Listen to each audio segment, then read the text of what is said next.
ثم الصلاة والسلام على أشرف الأنبياء والمرسلين خاتم النبيين شفيع ذنوبنا وطبيب قلوبنا أبي القاسم محمد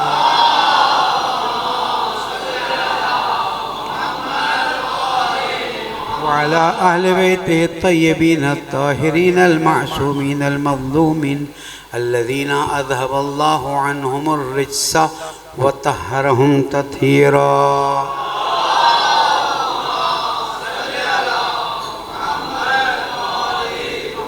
قال الله الحكيم في كتابه المبين بسم الله الرحمن الرحيم يا أيها النبي إنا أرسلناك شاهدا ومبشرا ونذيرا وداعيا إلى الله بإذنه وسراجا منيرا. صدق الله العلي العظيم وصدق رسوله النبي الكريم. دعاؤں کی قبولی کے لیے، پریشانی کی دوری کے لیے، پرچم اسلام کی سربلندی کے لیے، ہم سب کی عاقبت بخیری کے لیے، بیماروں کی شفا یابی کے لیے، علماء کرام، مراج اعظام، رہبر معظم، قائد محترم سب کی توفیقات میں اضافے کے لیے، جو لوگ عزاداری برپا کرتے ہیں، خدمات انجام دیتے ہیں، ان کی توفیقات میں اضافے کے لیے، ہم سب کی عاقبت بخیری کے لیے، ہماری حاجت کی روائی کے لیے، اور تعجیل ظہور امام زمانہ درود پڑھنے محمد وآل محمد.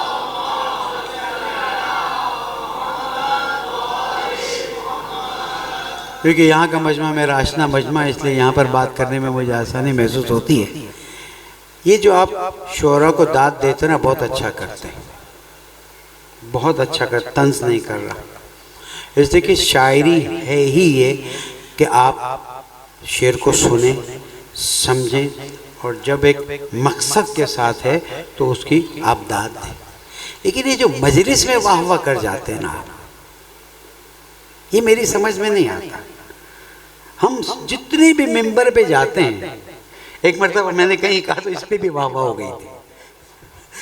ہم جتنے بھی ممبر پہ جاتے ہیں، ہم ادعا یہ کرتے ہیں کہ یہ علم کا ممبر ہے، یہ جہالت کا ممبر نہیں ہے. اور میرے مولا امیر المومنین علی بن ابی طالب علیہ السلام نے فرمایا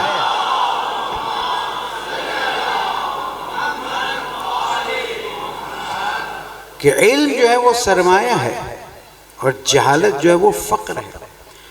تو 2 مہینے 8 دن جس ممبر سے علم حاصل ہونا چاہیے، اور اگر آپ جیسے یونیورسٹیوں میں گھنٹے لگائے جاتے ہیں، اتنے آورز کی کلاس ہوئی، اتنے آورز کی کلاس ہوئی، تو آپ کو اندازہ ہوگا کہ جتنی عمر آپ کی ہے، خاص کر بعض لوگوں کی، ان کی ڈبل پی ایچ ڈی ہو گئی ہے، ڈبل پی ایچ ڈی ہو گئی ہے. لیکن یہ اس وقت ہے کہ جب ممبر کو اس طرح سے استعمال کیا جائے جس طرح سے اس کو استعمال کرنے کا حق ہے. لیکن اگر میں ممبر کو اس طرح سے استعمال کروں کہ جس طرح سے آپ کو پسند آئے، ظاہر میری مجبوری ہے. اگر مجمع نہیں ہوگا، پسند نہیں آئے گی. شہید مطہری نے یہی تو افسوس کیا ہے کہ انسان مجبور ہو جاتا ہے کہ ممبر میں ایسی باتیں کرے جو عوام کو پسند. کیوں؟ اس لیے کہ اگر عوام کی پسند نہیں ہوگی تو جو میرا حشر ہوتا ہے وہ اس کا بھی ہو جائے گا. درود پڑھ دیں محمد والے.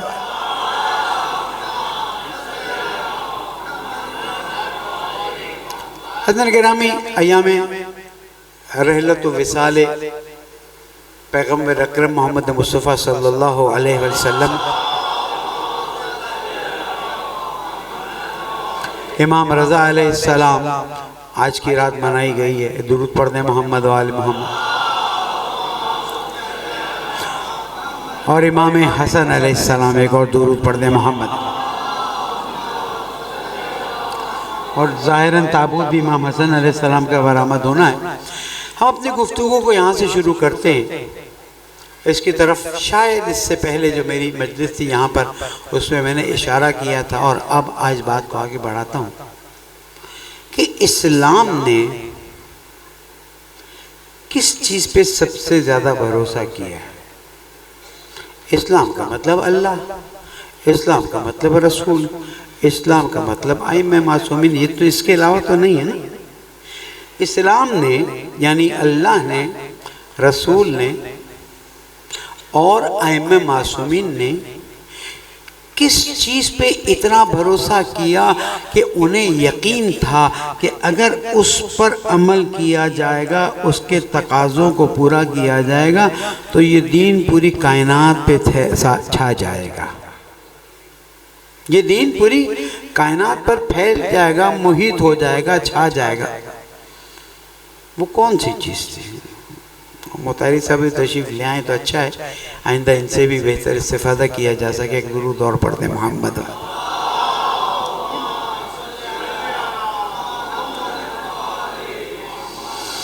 یہ نقطہ شاید آپ نے مجھ سے پہلے سنا ہو کہ اشتہارات کا جو کام ہے، جس کو ہم ایڈورٹیزمنٹ انڈسٹری کہتے ہیں، یہ دنیا کی بڑی انڈسٹریوں میں سے ایک انڈسٹری ہے۔ یعنی جو ایم بی اے کرتے ہیں ان کو پڑھایا جاتا ہے کہ اشتہارات کا جو کام ہے نا، گاڑیوں کا کام کم ہے، جہازوں کا کام کم ہے، اشتہارات کا کام سب سے زیادہ ہے، اور بتاتے ٹریلینز آف ڈالرز جو ہیں، ایک ٹریلین میں کتنے زیرو ہوتا ہے شاید ہمیں بھی اندازہ نہیں ہے، لیکن پوری دنیا میں جو انڈسٹری سب سے زیادہ چلتی ہے اس انڈسٹری کا نام ہے اشتہارات کی انڈسٹری۔ سادہ الفاظ میں کہہ دوں اور وسلنگ کو روک لیں ساؤنڈ سسٹم میں، ٹھیک؟ ساؤنڈ سسٹم پہ لکھا ہوگا کون سے ساؤنڈ سسٹم کا ہے، بینر پہ لکھا ہوگا کس کمپنی نے لکھا ہے۔ یہ چھوٹے اشتہارات۔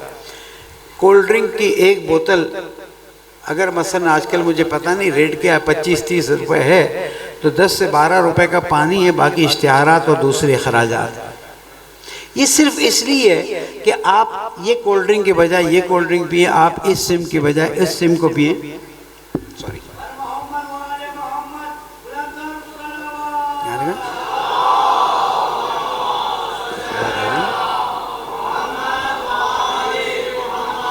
اس موبائل سے اس موبائل میں چلے جائیں، اس چینل سے اس چینل پہ چلے جائیں، یعنی آپ کو ایک موبائل فون سے دوسرے موبائل فون کی طرف لے جانا ہو، ایک سم سے دوسری سم کی طرف لے جانا ہو تو کروڑوں روپے خرچ کیے جاتے ہیں، تب جا کے آپ ایک جگہ سے دوسری جگہ ٹس سے مس ہوتے ہیں۔ ہے کہ نہیں ہے؟ ایسا ہے کہ نہیں؟ اب اگر موبائل چینج کرنا ہو تو کروڑوں روپے خرچ کر کے اشتہارات، وہ بھی وہ والے جو نہیں دیکھنے چاہیے، شرعاً اشکال رکھتے ہیں۔ سمجھ نا میری بات؟ لوگ کہتے ہیں چلتا ہے مولانا، تو چلتا تو بہت کچھ چلتا ہے۔ یہ اشتہارات جو ٹیلی ویژن پہ آتے ہیں، کبھی بیٹھ کے سوچئے گا کہ یہ اشتہارات چل رہے ہوں اور امام زمانہ تشریف لائیں تو ٹی وی چلتا رکھیں گے یا بند کر دیں گے؟ ہے نا مشکل ہے، مشکل بات ہے۔ امام زمانہ تو امام زمانہ، اگر ایک چھوٹے مولانا بھی آ جائیں تو ٹی وی فوراً بند کر دیں گے، اشتہارات آ رہے ہیں، ڈرامہ آ رہا ہے، اچھا نہیں لگتا ہے نا؟ چلے، اب ایک موبائل سے دوسرے موبائل فون، ایک کولڈ ڈرنک سے دوسری کولڈ ڈرنک، ایک سم سے دوسری سم، ایک گاڑی سے دوسری گاڑی، ایک طرح کے کپڑوں سے دوسری طرح کے کپڑے کرنے کے لیے اتنے کروڑوں روپے خرچ کیے جاتے ہیں تاکہ انسان قبول کرے اور عمل کرے۔ ایک دین سے دوسرے دین پہ کتنا خرچ ہونا چاہیے؟ وہ بھی بت پرستی سے، جس کو دیکھ رہے ہیں اس سے ایک ایسے خدا کی طرف جس کو دیکھا ہی نہیں جا سکتا۔ چلو ابھی کہہ دیتے کہ ابھی نہیں دیکھ سکتے، بعد میں دیکھ لینا۔ اور جنہوں نے کہا کہ بعد میں دیکھ لیں گے، ان کا حشر آپ دیکھ لیجئے۔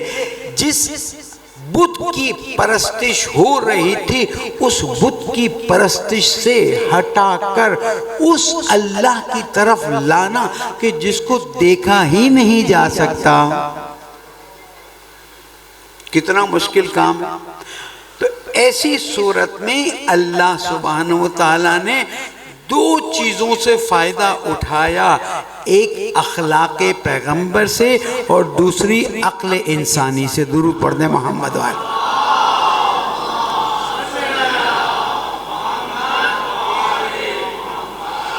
یعنی اللہ سبحانہ وتعالیٰ کو یہ بات معلوم ہے، اس کے علم میں ہے کہ اگر میرے حبیب کے اخلاق اچھے ہوں گے تو اخلاق ایسی چیز ہے جس سے لوگوں کے دل جیتے جا سکتے ہیں اور بت پرستی سے اللہ پرستی کی طرف آیا جا سکتا ہے۔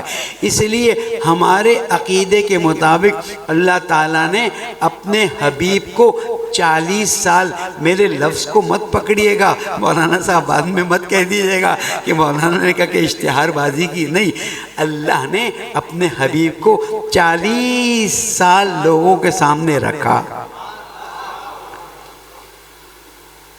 کہ میرے حبیب کو دیکھ لو، میرے حبیب کو دیکھ لو۔ اور کسی کو پتہ نہیں تھا۔ ایک بار ڈان اخبار میں ایک پورا صفحہ لال رنگ کا آیا، اس میں کچھ بھی نہیں تھا، کم از کم 1 کروڑ روپے کا وہ ہے۔ ڈان اخبار میں ایک لال رنگ کا صفحہ آیا، اس میں کچھ بھی نہیں تھا۔ دوسرے دن وہی لال رنگ کا صفحہ ہے، اس میں سوالیہ نشان تھا۔ تیسرے دن وہی لال رنگ کہ کیا آنے والا ہے۔ چوتھے دن وہی لال صفحہ۔ آپ اندازہ کریں 8 سے 10 کروڑ روپے کے اشتہارات صرف خالی صفحہ دیتے دیتے دیتے ایک بینک نے کہا ہم آ گئے ہیں، کروڑوں روپے اخبار میں خالی۔ تو یہ جو خالی اخبار میں صفحہ دیا گیا، لوگوں کی سوچوں کو زندہ کیا گیا، کیا آ رہا ہے، کیا آ رہا ہے۔ یہ تو میں نے ڈان اخبار دیکھا، آپ نے شاید اور اخباروں میں دیکھا ہوگا چند سال پہلے۔ تو اسی طرح سے اللہ تعالیٰ نے اپنے حبیب کو ایسی جگہ پر بھیجا جہاں کے لوگ اتنے پتھر دل تھے کہ آپ سوچ نہیں سکتے۔ اب یہ بات تو کوئی چھپی ہوئی نہیں ہے کہ زندہ بیٹی کو دفنا دیتے تھے، یعنی بیٹی کو تھپڑ مارنا انسان کو مشکل محسوس ہوتا ہے، جو بیٹیوں والے ہوتے ہیں ان کو پتہ ہے۔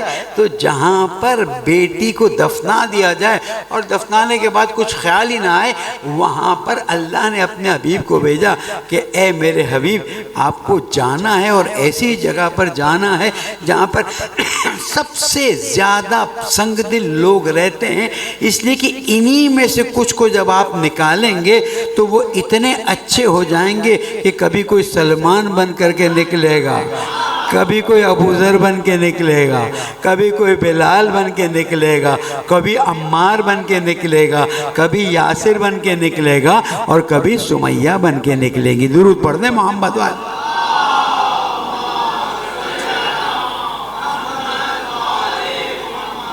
تو 40 سال حضور اکرم نے صرف اپنے اخلاق کو بتایا۔ اب اہل سنت کی بعض کتابوں میں لکھا ہے کہ 40 سال بعد جب آپ 40 سال کے ہوئے تو وہ کوئی فرشتہ آیا، اس نے کہا کہ محمد، اب کہتے ہوئے بھی وہ جو کتاب میں لکھا ہے وہ تو کہتے ہوئے بھی مجھے مشکل محسوس ہوتی ہے۔ اس کے بعد رسول اکرم کو بھیجا، پتہ نہیں آپریشن کیا، اینستھیزیا لگائے نہیں لگائے، مجھے کچھ بھی نہیں پتہ ہے، بس سینہ چاک کیا، اس کے بعد قرآن اس میں ڈال دیا اور اس کے بعد بند کر دیا۔ رسول اکرم بھی کانپتے کانپتے دوڑتے دوڑتے آئے۔ میرا سوال ہے ان لوگوں سے کہ جو کہتے ہیں کہ اللہ نے اپنے رسول کو نہ پڑھنا سکھایا نہ لکھنا سکھایا، یہ عقیدہ ہے؟ دونوں طرف صاحبان عمامہ اور صاحبان علم بیٹھے ہیں، اور بھی ہوں گے، میری نظر نہیں ہوگی، کہ اللہ سبحانہ وتعالیٰ نے اپنے رسول کو امی بنا کر بھیجا، یعنی نہ پڑھنا آتا تھا نہ لکھنا آتا تھا۔ تو پھر اللہ تعالیٰ بھول گیا، نعوذ باللہ من ذالک، اور پہلی آیت ہی بھیجی، پڑھ۔ ایک بچہ ہے جس کو ہم نے بھی کچھ پڑھنا لکھنا سکھایا نہیں ہے، اس کو اگر میں آ کے کہوں پڑھ تو کہیں مولانا ابھی تو یہ بولنا نہیں سیکھا ہے، ابھی تو اس کو الف سے بے نہیں آتی ہے، اور دنیا کی عظیم ترین کتاب نازل کر کے فرما رہا ہے بسم اللہ الرحمن الرحیم، اقرأ بسم ربک الذی خلق، خلق الانسان من علق، اقرأ وربک الاکرم الذی علم بالقلم، علم الانسان ما لم یعلم۔ اب کچھ آیتیں ابتدا میں نازل ہوئیں، لیکن اللہ نعوذ باللہ بھول گیا، نماز کی آیت بھیج دیتا اور روزے کی آیت بھیج دیتا، حج کی آیت بھیج دیتا، زکوٰۃ کی آیت بھیج دیتا تو مشکل نہیں ہوتی۔ اللہ تعالیٰ نے صرف اور صرف علم کی آیتیں بھیجی کہ اے میرے حبیب آپ پڑھیے۔ اللہ کے حبیب نے یہ نہیں پوچھا کیا پڑھوں،